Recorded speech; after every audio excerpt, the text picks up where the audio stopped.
This morning we're going to be visiting with Kardan, who is president and CEO of the Colburn School of Performing Arts in Los Angeles, and he'll be joining us shortly. Let's see here. There we go. As you know, the Colburn School is located on Grand Avenue, downtown Los Angeles, and it has some very lofty neighbors. Next to it is MoCA, the Museum of Contemporary Art, and just down the street is the Disney Music Hall, and across from them is a relatively newcomer to Grand Avenue, the Broad Museum. So let's see, I think is going to be joining us in a second. So I was first introduced to the Colburn School by a very dear friend who is also the former president of the Colburn School, Toby Mayman. And I just wanted to honor Toby because she was very instrumental in getting the school built and developed. And so Toby, I hope you're joining us today. I know you had recommended that we talk to Sel and said he's delightful, so he's going to give us some background on the Colburn School. There you are. Hi, Toby. So the school, the main building of the school was designed by the architectural firm Hardy, Holtzman and Pfeiffer. And in 2007, they had an expansion of their facilities, and that was designed by Pfeiffer and Associates Architects. And I think we're having a little problem getting Sel joining us. Hang on a second.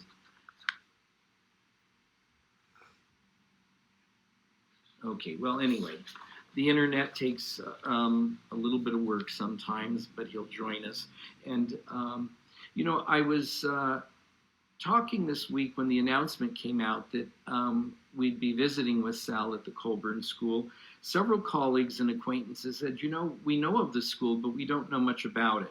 So I think Sal will, you know, inform us a little bit more about the school, and I hope it'll pique your interest because they have some extraordinary programs. Okay, here we go.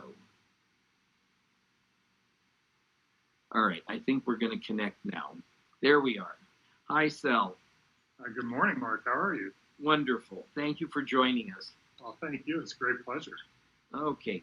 So I was just telling them just briefly about the Colburn School, and I mentioned that, you know, in talking to a number of acquaintances, when they found out we were going to be talking about the Colburn School, they said, you know, I know where it is downtown LA. It's a great building, but they didn't know much about the college itself. Well, you know, I hear that a lot if people pass by because we're in such a prominent location. We're right across from, well, catty corner to Disney Hall and across from the road and next door to Memphis. Right in the heart of the arts, but many people have not been inside. So I'd love to tell you a little bit more about it. Well, why don't you? Why don't you let people know what the Colburn School is all about?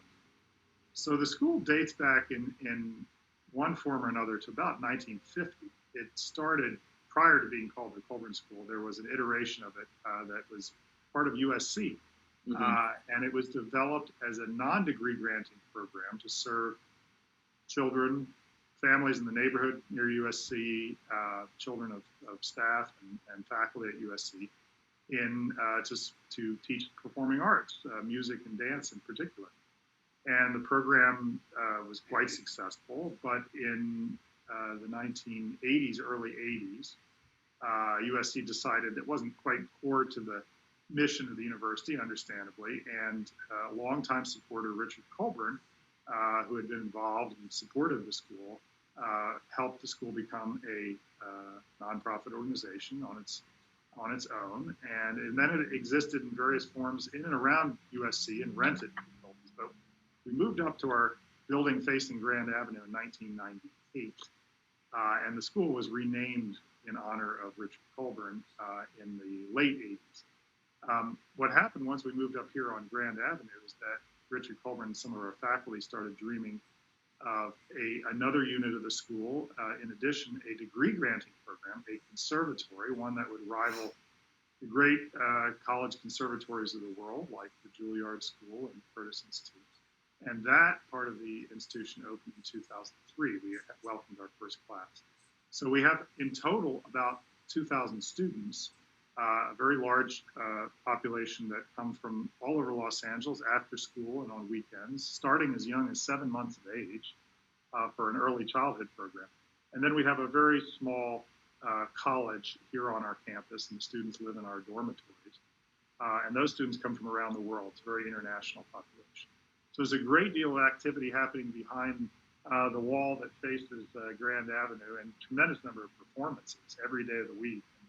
Yeah, and I want to talk in a little bit about some of your programs and so forth. You're a native of Philadelphia, and you started, you performed professionally before you started a career, an administrative career. Is that right?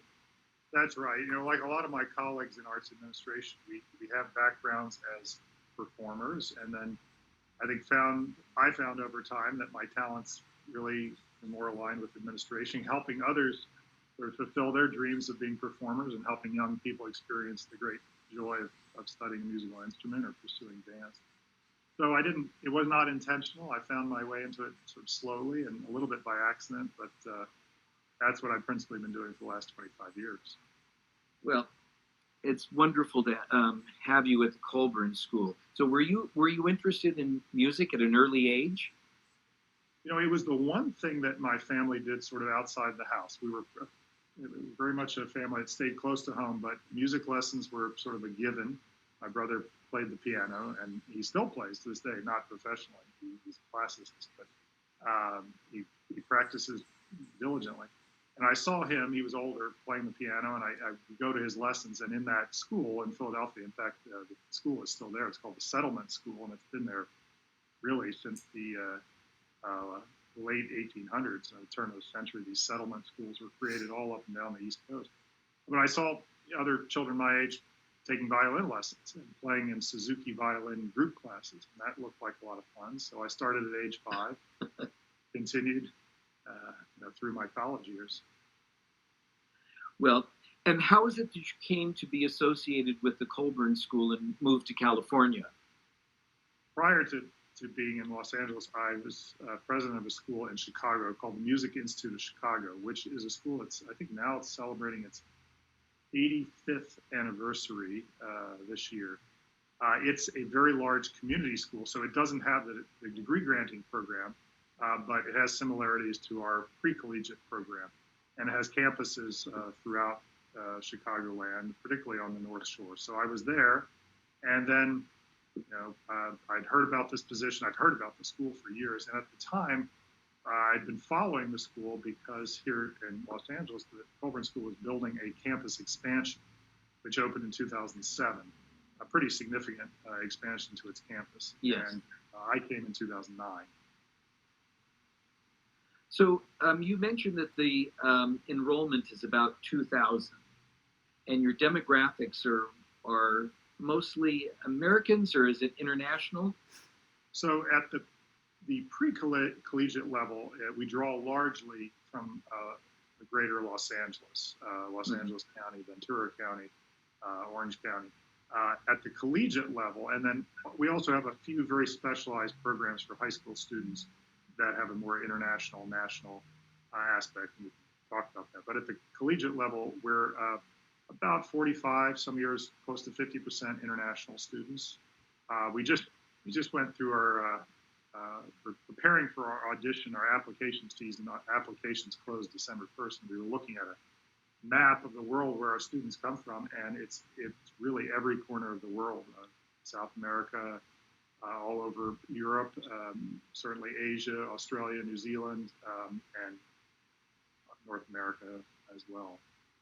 And how does somebody qualify for enrollment at the Colburn School?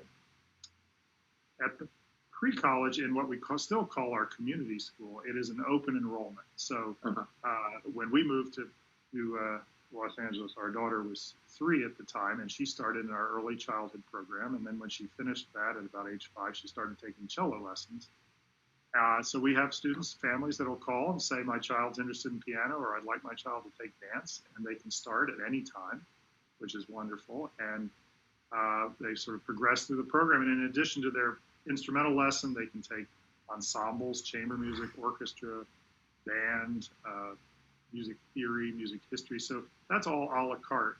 And at the collegiate level, it's a very different application process, highly selective. We have about an 8% selectivity rate in our applications, which puts us really in the very high echelon of colleges and universities in terms of selectivity. And that's through an audition. So in February, we invite students to come to campus, and they play an audition for our faculty, and that's the primary determination into their acceptance at the school.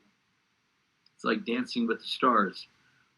It is a very rigorous process, and I will say one of the unique things about our conservatory, our college division, is that it is fully scholarship. All students, and there are only 130, so we're a micro college, all students receive room, board, and tuition scholarship. So for these young people who are pursuing a career which has a longer trajectory in terms of building a career, for them to receive this award is really life-changing. That's incredible because, I mean, you know, people starting college or any education, it's so costly today, and it's prohibitive. And I think you know, a lot of people just can't afford to pursue their dreams. So it's absolutely true. And at the pre-college level too. I mean, that was something that the school sort of has in its DNA, that this idea of access, providing access to young people to excellent training. It was something that Richard Colburn deeply believed in, and our board still holds very dear, that no young person, whatever their age, should be denied access to a high-quality music or dance education. So scholarship and raising money to support those young people is a big part of what we do. that's wonderful.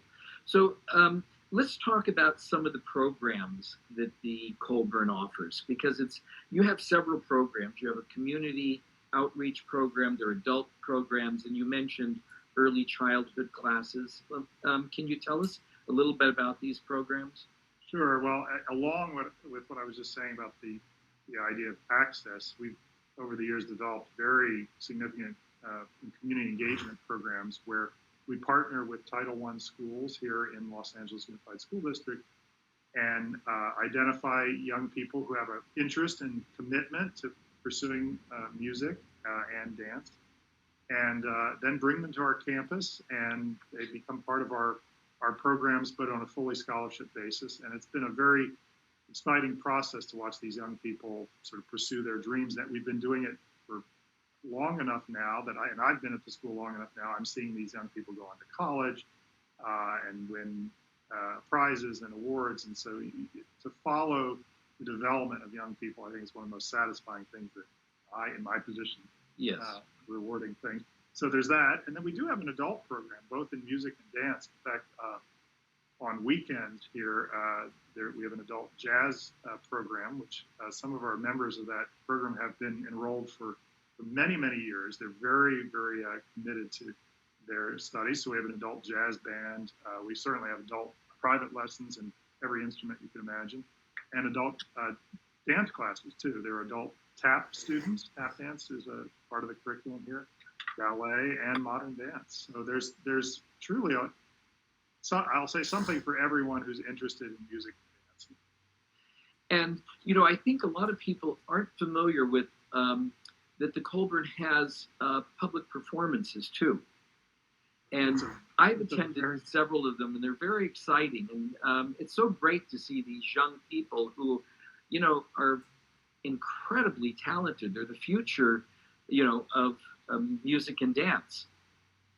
Absolutely. You know, the campus, and I should mention a little bit about the architecture. So both parts of the building were designed by Norman Pfeiffer, very prominent architect who had a lot of college and university buildings throughout Southern California, actually all over the country. But it has, I think the building itself has this focus on performance. There are lots of open spaces. There's lots of light. We are a performance-based institution, and we have two wonderful performance halls here. One Zipper Hall, it's 400 seats, and then Thayer Hall at 200 seats. And then we also have a smaller hall at 100 named Mayman Hall, and I think you know our friend Toby Mayman, who's instrumental in the development of the school, long-time founding executive director.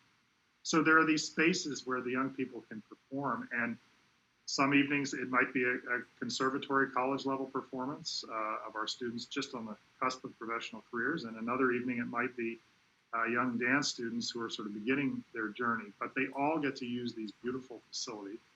Almost all of our performances are free, and those that aren't are very modest cost. We also bring in guest artists, very prominent. In fact, today here on our campus giving a class is the artistic director of the American Ballet Theater. He's across campus right now working with some of our dance students. So it's a very active facility. We're open almost every day of the year, and our estimate is that about 10,000 people come through the campus on a weekly basis. So we have a public cafe here, very lively space morning to night. And, people that are interested in some of these programs or attending a concert or dance performance, they can find you online, right? They can go to the Colburn School online and see what performances are available. Absolutely. At colburnschool.edu, C-O-L-B-U-R-N school.edu. And yes, you can look at you can browse the calendar there. I should also mention that with these wonderful performance facilities, the campus is also used by a number of outside organizations, long-standing arts organizations here in LA, like Los Angeles Chamber Orchestra and others, have used the campus for years for their public performances. So you'll also find some of that listed there as well. Right. So, and some of the other performances, you also have off-campus performances. Is that correct? We do. We are typically our conservatory orchestra, which is flagship ensemble, our largest ensemble, performs at a variety of locations throughout Southern California. In fact, in January, this January, we'll be at the Rhodes Stage in Santa Monica. And then in February, we'll be at the Sagerstrom Center down in Orange County. Sure. We have our gala back here on campus in early April, and then in late April, we'll be at Walt Disney Concert Hall to end the season. So you can find us. You don't necessarily have to come downtown, although I encourage it. Lots of wonderful things happening downtown, but we might be in your neighborhood. Well, I'm glad you mentioned the gala because I guess for the last couple of years, people have not been attending. These events haven't happened because of COVID. But I think it was 2 or 3 years ago that I attended one of the galas, and the performance that evening was down the street at the Disney Music Hall. And after the performance, we walked down and had this incredible dinner under the stars in the plaza at the Colburn School. And it was just an outstanding performance. There were dancers suspended on the walls. The lighting was spectacular. It was just such a memorable, exciting evening. And that's why I'm glad that, you wanted to be our guest today, Sel, because this is such an important organization with so many great programs. And hopefully this will get people interested in the Colburn School and the wonderful programs that they have and the gala. Now, I just want to say with the gala, this year should be very, very special because it is, as you said, it's been some time since we've been able to gather in person. And let's hope things don't take a turn for the worse. We're hopeful that in April, but it'll be an outdoor gala. We'll be on our plaza with a performance in Zipper Hall right here on our campus. And our artistic honoree this year is the wonderful pianist Jean-Yves Thibaudet, who's artist in residence at the school and has been a mentor to our students for a number of years. And he'll be performing with our students a work by Mozart for 3 pianos. So that'll be quite spectacular to see these 3 grand pianos on stage with orchestra. And that's scheduled for April? Yes, it's April 3rd. So that'll be our gala.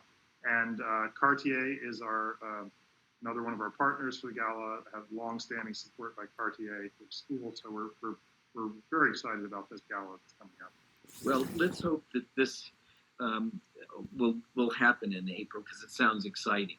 So, speaking of COVID, it's curious. How did you function for the last 2 years?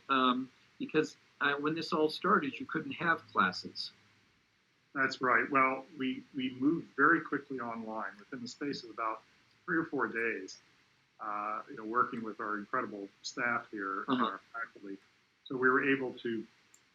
I guess that word pivot is overused now, but move online We closed the school around the 20th of March in 2020.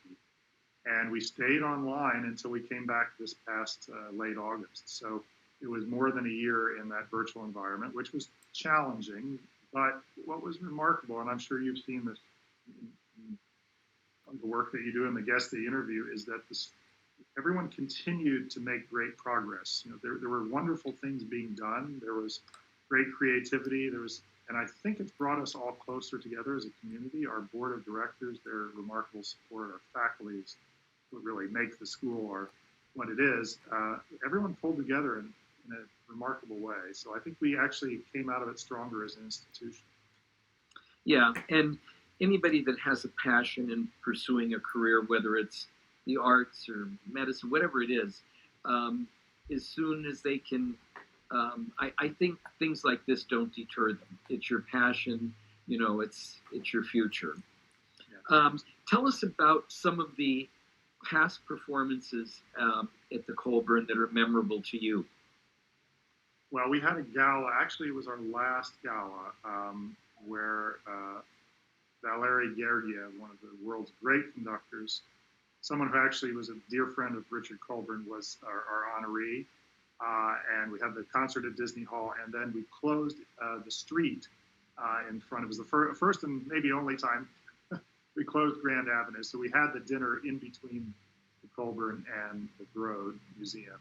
And it was just a really magical evening, performance and the honorees. And so that was very, very memorable to me. And sometimes it may be just a student performance with a young person that isn't a superstar yet, and I'll just carry that with me. We have a series of performances on Friday evening that feature our community school, long-standing tradition every Friday evening. And some of those performances, it might be one of these students giving their first performance. Those really stick with me. And then on a very personal note, my daughter, who's a cellist and now decided she wants to pursue a career in cello, and she's still a student here. She's 15 now. All of her performances, of course, are very memorable. And what I love now is even if I'm traveling, I can tune in, not only for her performances, but for other students and guest artists, because we live stream almost everything we do. Right.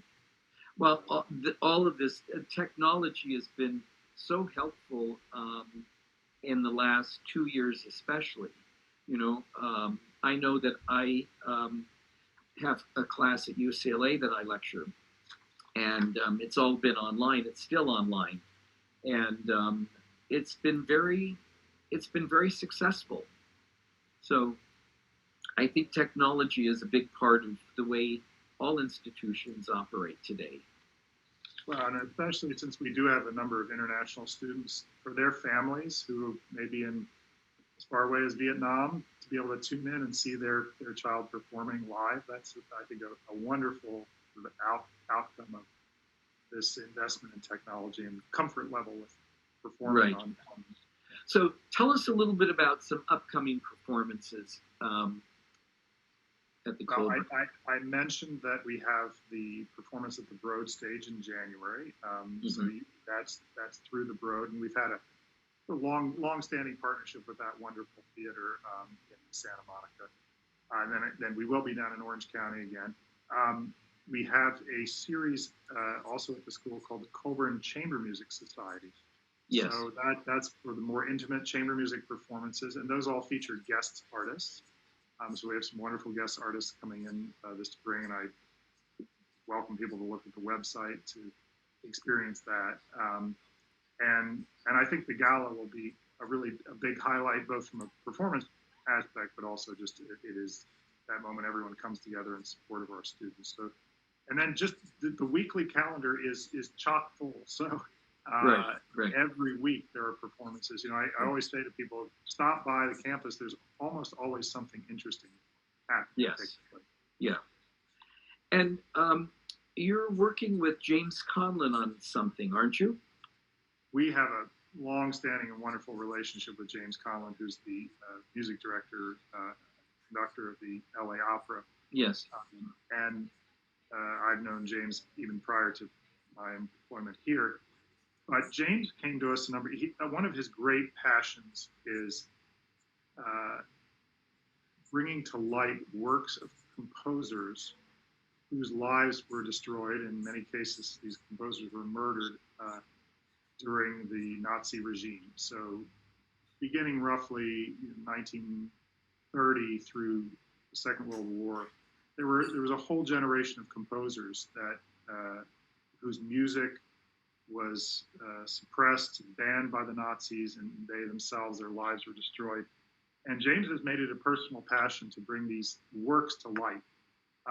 And a number of years ago, he came to the school and he said, I'd like this program really to live at the school, because part of the notion is that the next generation of performers should want to discover these works. So we called the program, and it was originally the LA Opera that had done some operas under this name, Recovered Voices, and we've continued it now for, we're going on 8 or 9 years, and it's grown every year, and it is wonderful to see how students in their teens and their early 20s find these works and say, wow, I never heard of Erwin Schulhoff. I mean, I hadn't either, a composer who had a very successful career, and then because of the Third Reich's horrific suppression of artists, really was forgotten.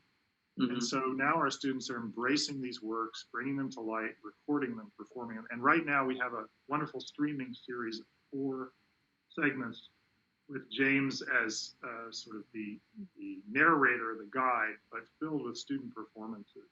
So that's all online. You can access that through our website as well. So I know that your most of your time is spent in administration there at the school. So let's talk about you and what you do to relax in your spare time, if you have any. Well, that's a bad question. If you mentioned travel earlier, and that's also a passion of mine. That's sort of been killed for the last 2 years.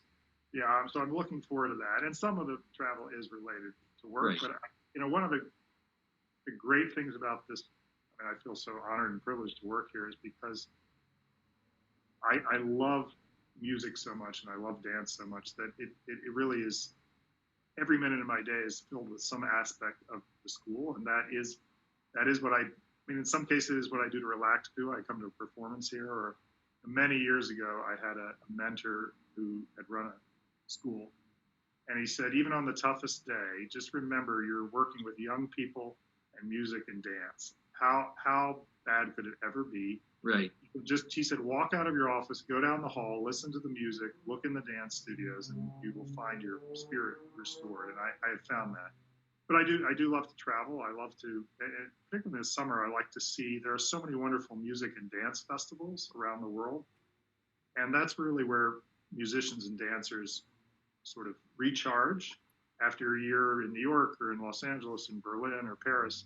To go to the countryside, to go to Aspen, or to go to upstate New York, or that's a wonderful thing to see people in a different environment, interacting differently, meeting colleagues from around the world. So I do enjoy that very much.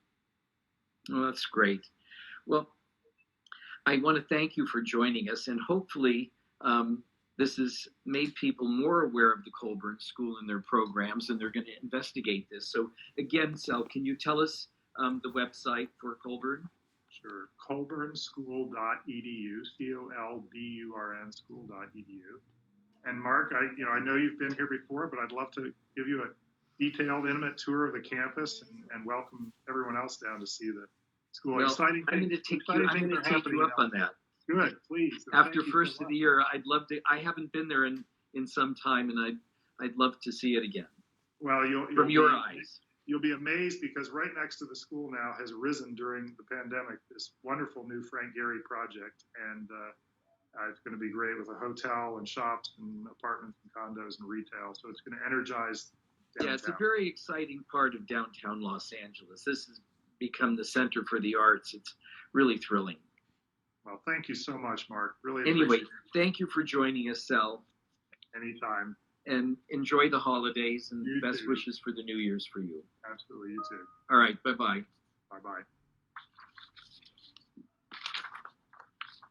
Well, thank you everyone for joining us. I have attended so many performances at the Colburn School, and I have to tell you that it's really inspiring. And like he said, to watch young people, and it's not just young people, or people that are adults that want a second career. It's their passion. It's so great to see this. So, for those of you who said, oh, there's nothing to do, I don't know what to do, check this out because it's really exciting. So it's the end of the year, and our next guest will be on January 14th in the new year. I want to wish everybody best wishes for the holidays and a very healthy, happy, and prosperous new year. And we'll see you after first of the year. Thanks so much. Bye-bye.